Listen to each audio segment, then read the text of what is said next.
Golly gee willikers, I love reading these comments. So many interesting and relatable things I am reading here.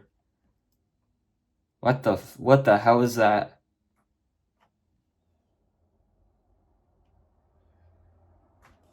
What the fuck? These people are so mean. What did I do to them? Man, if only there was a way I could be a better version of myself so everybody will like me. Hey Garrett. How's it going? Yeah, you can say that again. Yeah, I'm just reading some of the comments on the most recent video. Popping off, by the way. Most of them are good, but there's a few comments that are just straight up insulting me for some reason. You know, funny you say that, Garrett. I was just talking about, like, what if there was a substance I could take that could make a better version of myself so then nobody would insult me. What do you mean the substance is real and you tested it out? Garrett?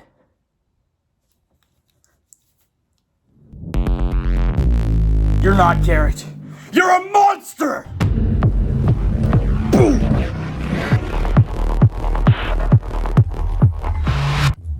Yesterday, literally the day before this video goes up, I saw The Substance in theaters. Everyone was saying how intensely gory and disgusting and gross this film was, and that just made me even more intrigued to see it. Before seeing the movie, I watched some no-spoiler reviews just to kind of get a little gist on what I was getting myself into, and everyone said that it was a nauseating film and you shouldn't eat while watching it. Now, I grew up watching the Saw franchise, so I am no stranger when it comes to gore in horror movies, and I figured that if I was okay with seeing the Saw movies, then this movie probably wouldn't be an issue for me. However, some people were saying that even if you're able to handle the Saw movies, this movie is hard to handle, which is insane because Saw movies go above and beyond when it comes to gore. How intense could this movie possibly be to freak out Saw fans? So I had to see for myself. Was this movie going to be as insane as everyone is saying?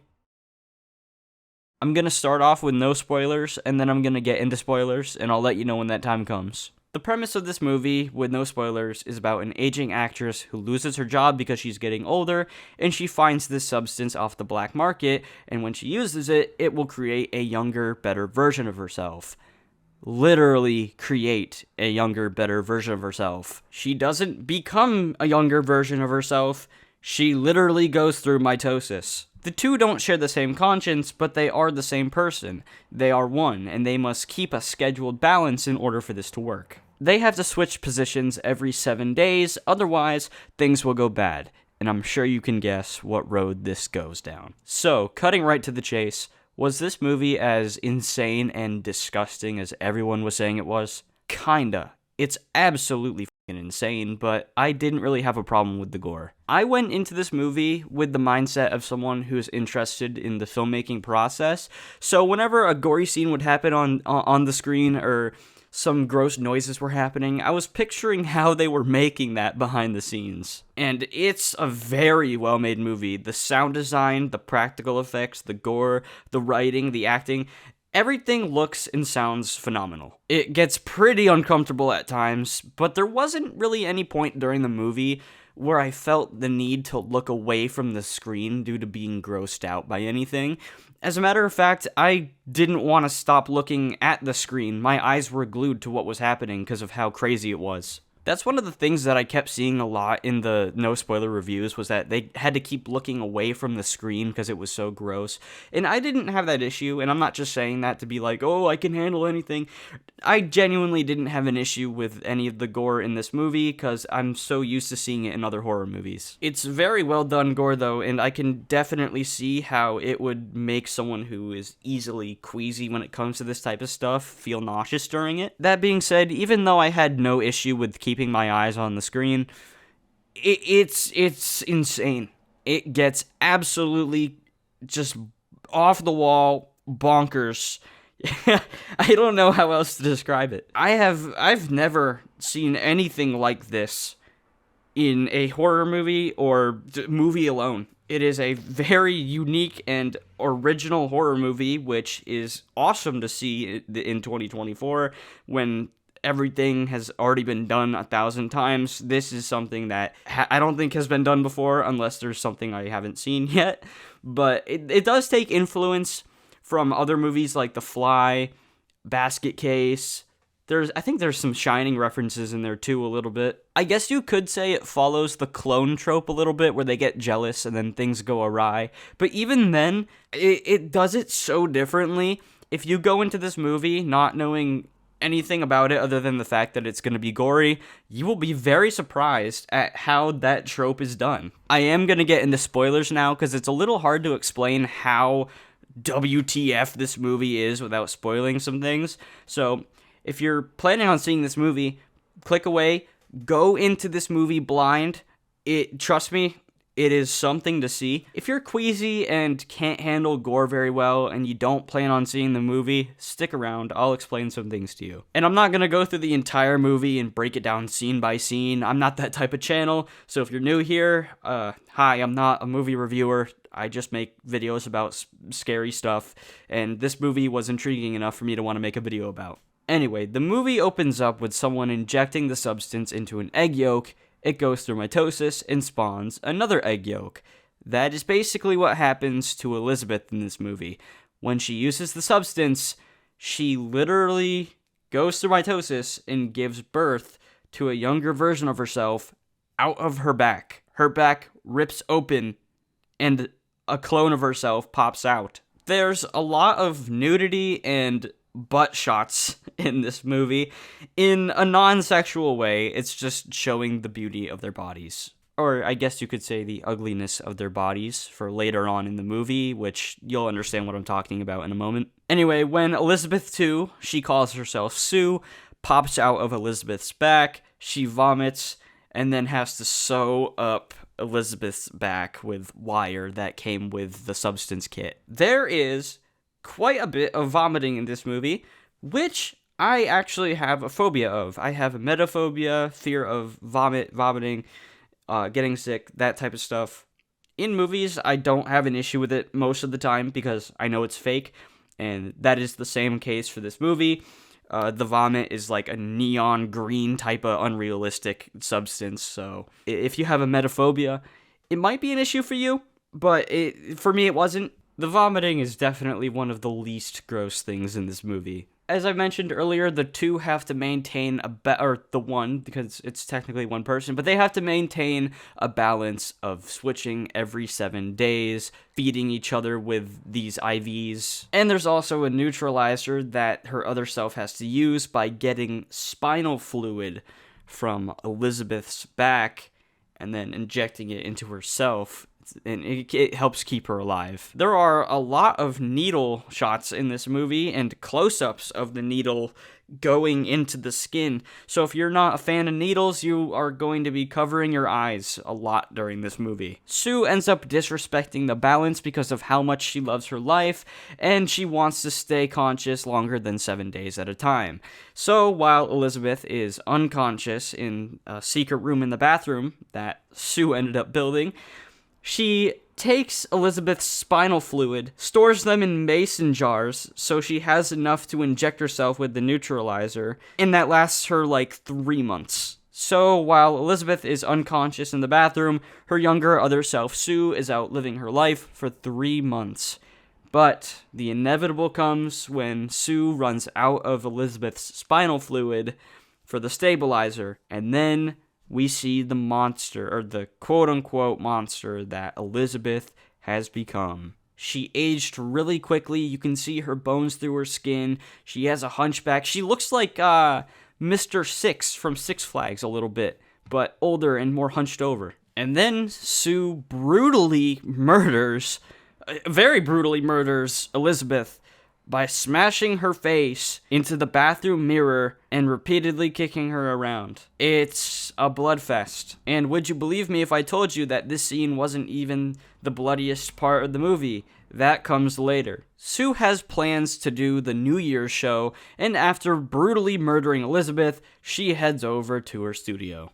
But now that Elizabeth is dead, Sue doesn't have a source for the stabilizer anymore, and she starts rotting. She runs to the bathroom at the studio, her teeth are falling out, her fingernails are falling off, her ear falls off, she's falling apart.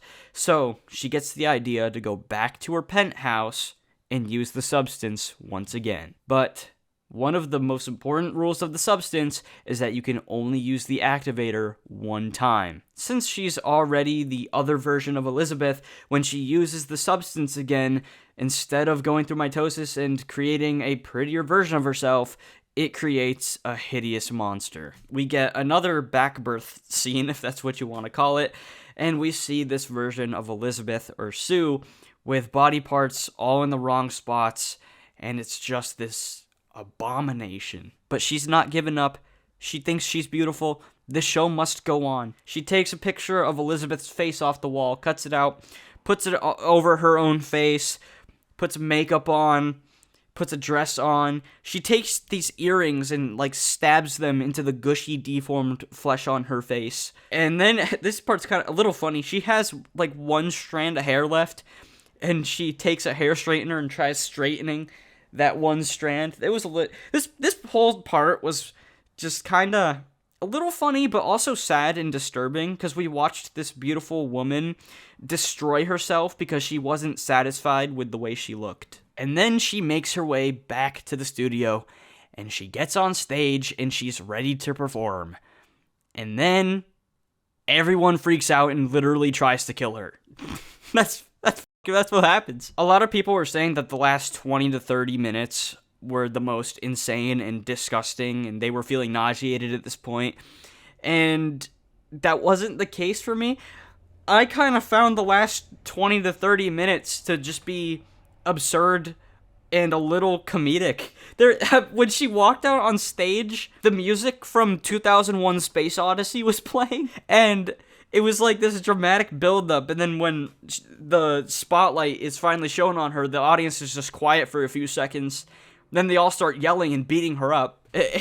And then her arm gets cut off. This is the craziest part of the movie, I think. Her arm gets cut off, and she starts hose spraying blood all over the theater. And it's just it's an absurd amount of blood that I couldn't really take it seriously. It was kind of just like a little funny. There was rock music playing too. Like there was like metal music playing while she was spraying everything with blood. So the third act of this movie that everyone was saying was so intense. It was very crazy, absolutely, but I found it more comedic than anything. And now for the very end of the film, I'm almost speechless with how this ended.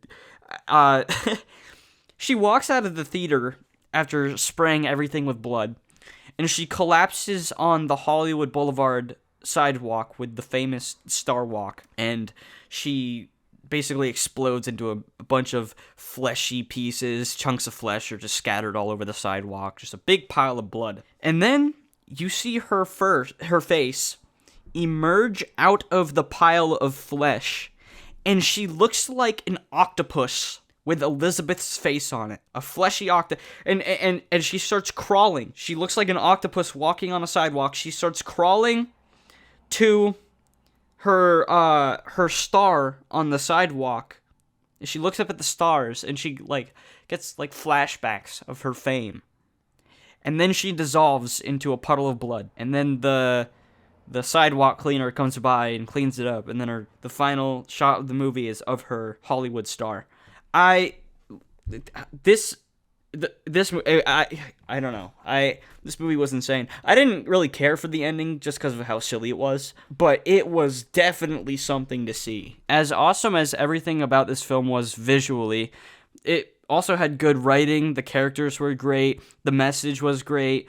Everything was just so good. Everything about this movie was just great except for the ending. I guarantee you, if you see it, you will be left speechless after watching it. A lot of people said that you wouldn't want to eat after seeing the movie, which was the opposite for me. I was actually hungry after seeing the movie. Not that the movie didn't make me hungry, by the way. The movie was gross. The movie didn't make me hungry. I didn't eat anything before going, so I was just hungry after almost 2.5 hours of being in the movies.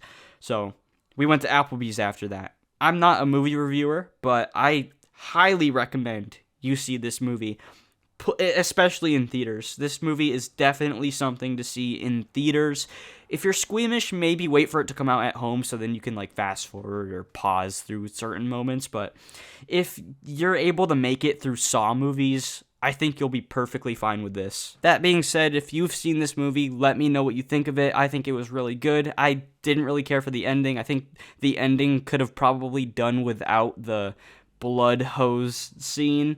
That part just seemed a little bit silly to me, but it was still a really fun watch, so I don't mind that much. Even though I got into spoilers a little bit, I still left out a lot of details in the movie because I want you to experience it yourself, so please see it if you think you're able to. Even though it is a body horror movie, it has so much more to offer than just that. Hopefully, I'll see you in the next video, unless one of us unexpectedly dies. Thank you for watching, and don't misuse the substance.